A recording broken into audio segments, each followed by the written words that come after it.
Newton second law. Newton second law, Newton second law समझने से पहले हमें मोमेंटम समझना पड़ेगा। मोमेंटम क्या होता है? Product of mass and velocity is called momentum।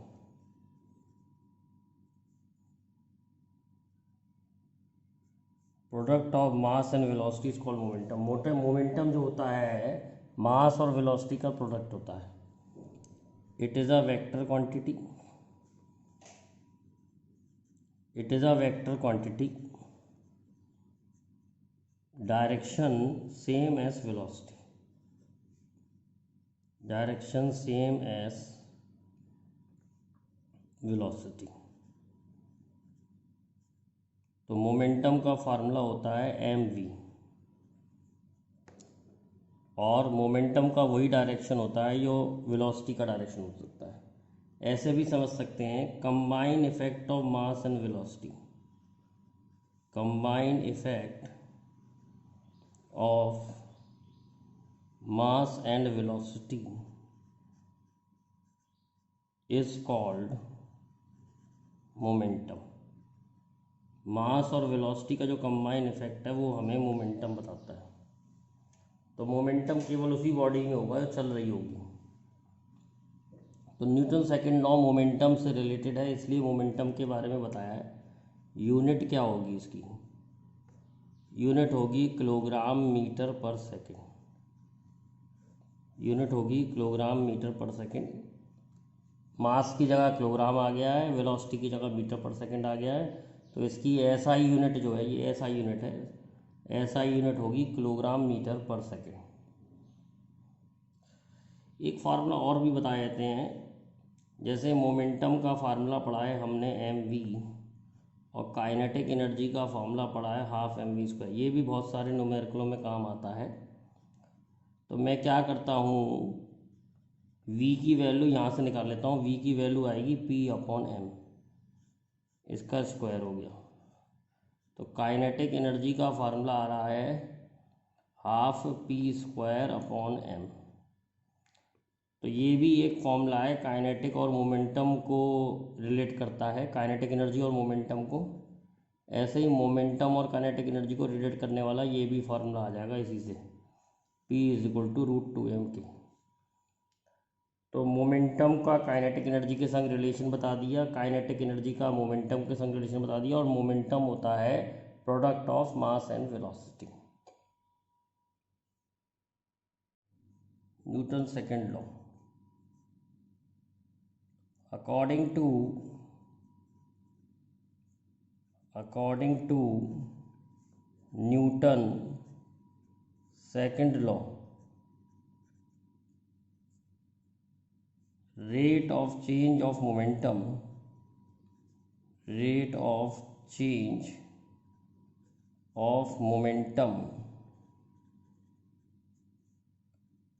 is equal to applied force। तो rate of change of momentum force के बराबर आता है। ये न्यूटन का सेकंड लॉ है। F बराबर होता है dp/dt। तो F = dp/dt, जिसमें F फोर्स है और P जो है मोमेंटम है। तो rate of change of momentum जो होता है वो फोर्स के बराबर होता है। सपोज मैं मोमेंटम को यहाँ पर लिख लूँ mv, तो फोर्स का एक फार्मूला ऐसे भी बन जाएगा, first function differentiation of second plus second function differentiation of first. तो m dv/dt plus v dm/dt, ये मिला के टोटल फोर्स का फॉर्मूला बन गया। सपोज हम कह रहे हैं कि if mass does not change, suppose mass change नहीं हो रहा, मास डज नॉट चेंज। अगर मास चेंज नहीं होगा तो dm/dt 0 हो जाएगा। बहुत सारे केसेस में मास चेंज नहीं होता, जिसमें मास चेंज होगा उसमें ये वाला भी ले लेंगे टर्म, लेकिन अगर जिसमें मास चेंज नहीं होता तो dm/dt की वैल्यू ज़ीरो आ जाएगी। तो फोर्स का फार्मूला बन जाएगा mdv/dt। और dv/dt हमने पहले से ही पढ़ा है, एक्सलेशन के बराबर होता है। तो F=ma फार्मूला बन जाएगा। तो पहली बात तो F=ma न्यूटन का सेकंड लॉ नहीं है, पहले तो याद रखेंगे। F=ma न्यूटन का सेकंड लॉ नहीं है, F rate of change of momentum Newton का सेकंड लॉ है। ये एक स्पेशल केस है, जब मास चेंज नहीं होता तब हम फोर्स का फार्मूला ma लगा सकते हैं। अब इसकी यूनिट तो पता ही है, SI यूनिट जो होती है वो होती है न्यूटन, और CGS यूनिट होती है डाइन। और 1 न्यूटन जो होता है वो 10⁵ डाइन के बराबर आता है। मैं आपको प्रूव करके भी दिखा दूंगा। कैसे प्रूव करेंगे इस बात को। 1 न्यूटन होता है 1 kilogram into 1 metre per second square, mass into acceleration से लिख लिया। और 1 डाइन होता है 1 gram into 1 centimetre per second square. CGS unit जो होती है वो डाइन होती है, और SI यूनिट जो होती है न्यूटन होती है। तो 1 newton can be written as 1000 gram into 100 centimetre upon second का स्क्वायर। तो 1 newton can be written as 10⁵ gram centimetre per second square. तो 1 न्यूटन जो बन जाएगा वो बन जाएगा 10⁵ डाइन। तो न्यूटन और डाइन में ये रिलेशन होती है, 1 न्यूटन जो होता है वो 10⁵ डाइन्स के बराबर होता है। When a large force is applied for a short time,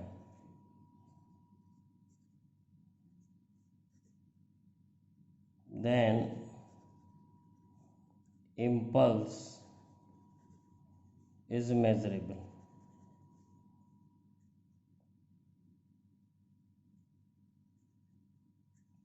और हम देखें product of force and time is equal to impulse. It is a vector quantity, ये भी एक वेक्टर क्वांटिटी है। तो इम्पल्स होता है फोर्स इनटू टाइम, इम्पल्स को हम जे से लिख देते हैं। It's a vector quantity. तो हमने पढ़ा था अभी F=dp/dt।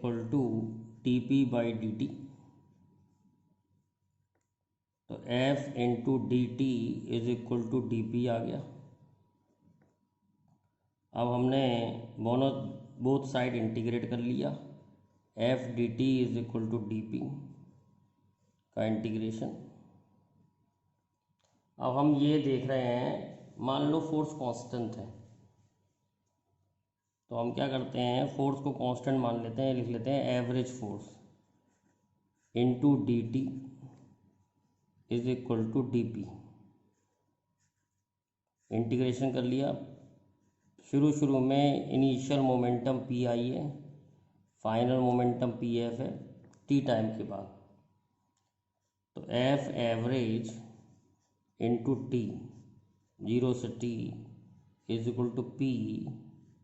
p initial minus p initial से p फाइनल।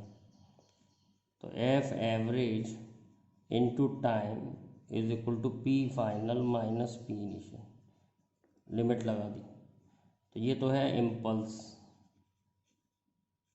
और इम्पल्स किसके बराबर आ रहा है, change in momentum. Change in momentum, impulse जो है चेंज इन मोमेंटम के बराबर आ रहा है। This theorem is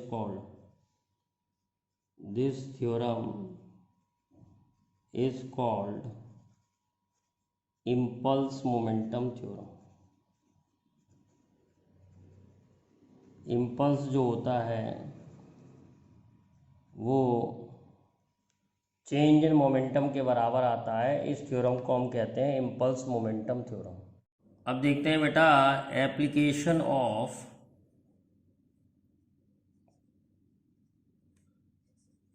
impulse momentum theorem.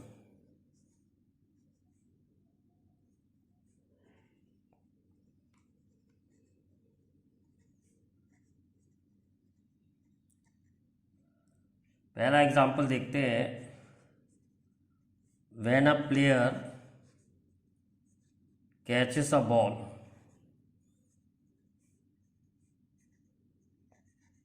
he pulled his hand backward। तो ऐसा करने से उसे क्या फ़ायदा होता है? हमें मालूम है F into T is change in momentum. तो F हो गया change in momentum upon time. When he pools his hand backward,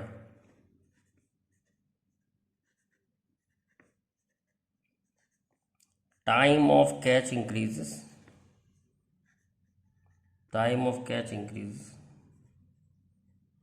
F decreases. तो उसके हाथों पे कम फोर्स लगेगी बॉल की, तो इसलिए वो अपने हाथ पीछे कर लेता है।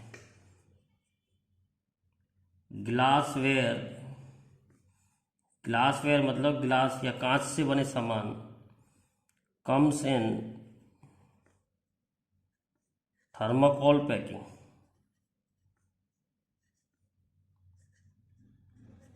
Because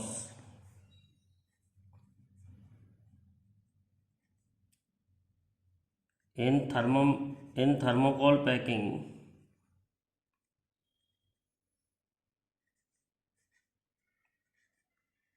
time of collision increases,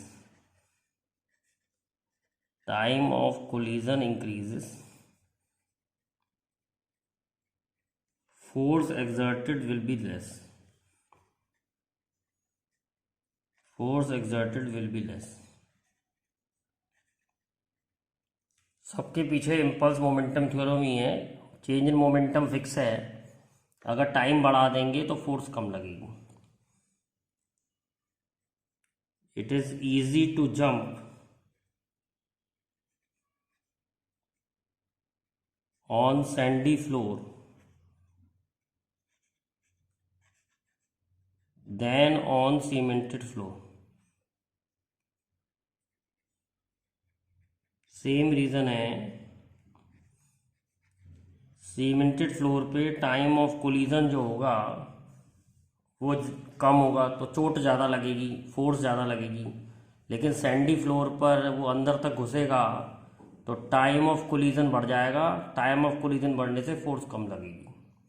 तो सबका रीज़न यही है, इम्पल्स मोमेंटम थ्योरम। तो सेकंड लॉ के कुछ एग्जांपल देखते हैं जहाँ हमें फोर्स का फॉर्मूला यूज़ करना पड़ेगा। A ship of mass 3 into 10 की power 7 kilogram is initially at rest. It is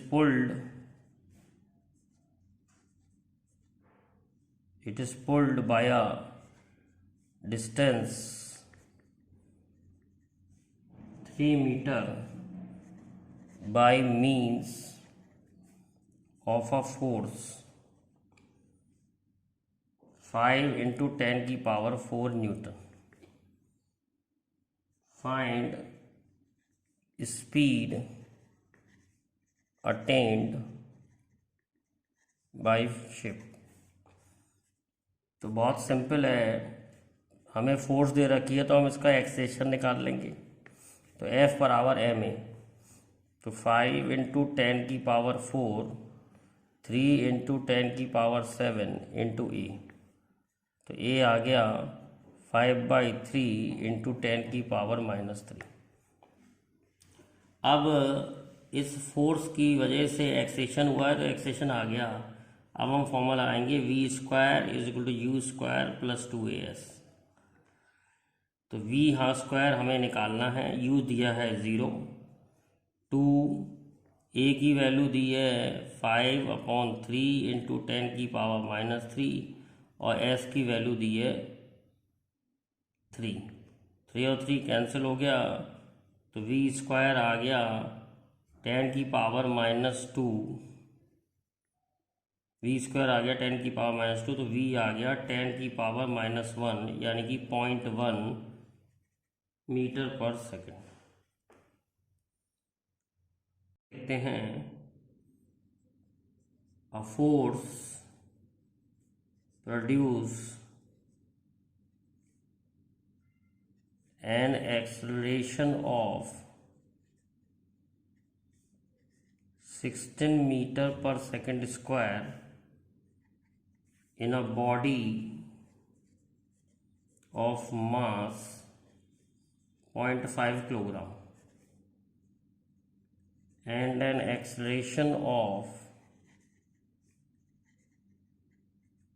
4 meter per second square in another body.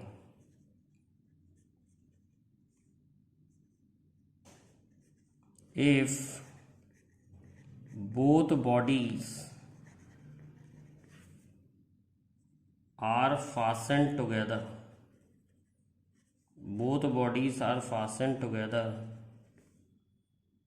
find new acceleration। तो हमें पहले मास दे रखा है 0.5 और एक्सेलेरेशन दे रखा है 16। तो सबसे पहले हम फोर्स निकालेंगे, फोर्स लगाई कितनी थी। तो फोर्स बराबर m1a1, m1 दिया है 0.5 और a दिया है 16, तो फोर्स हो गई 8 न्यूटन की।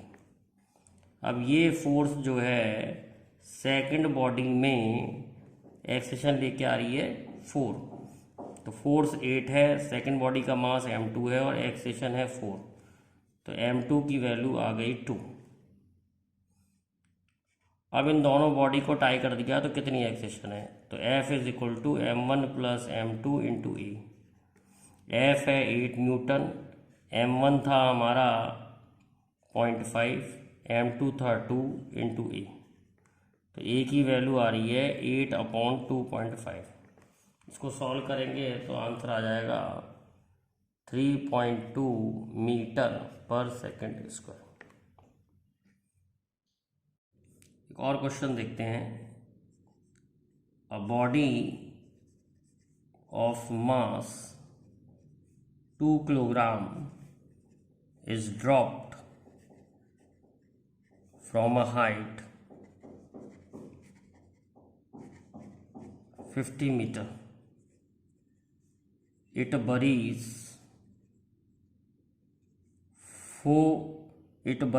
1 meter in sand. Calculate